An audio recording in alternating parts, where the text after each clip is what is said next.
बूढ़ा जागीरदार अपनी अंधेरी हवेली में अकेला बैठा था। कोने में एक धुंधली आखिर दिखाई दे रही थी। आखिर धीरे धीरे साफ होती चली गई। यह एक औरत थी। उसके चेहरे पर उदासी थी और उसकी आंखों में आंसू झलक रहे थे। मैं रानी हूँ, इस हवेली की असली मालिक। मुझे मुक्ति चाहिए।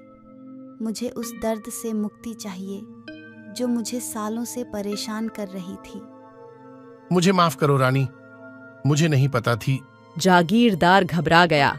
उसने रानी के बारे में सुना था, जो सालों पहले अपने पति के हाथों मरी थी और उसकी आत्मा इस हवेली में भटकती थी। मुझे उस कुएं तक ले जाओ जहां मेरा शरीर फेंका गया था। मुझे आखिरी बार मेरा बेटा देखना चाहिए। जागीरदार को रानी की आंखों में दर्द दिखाई दे रही थी। वह सहमत हो गया और उसे कुएं तक ले गया। कुएं के पास पहुंचने पर रानी शांत हो गई।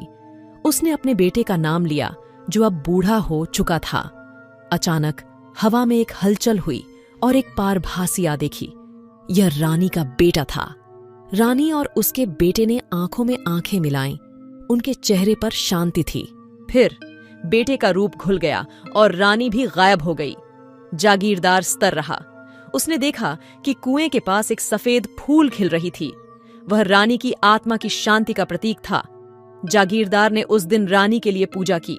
उसने रानी की हड्डी को भी कुएं से निकालकर दाह संस्कार किया। उस रात को जागीरदार को रानी का चेहरा दिखाई दिया।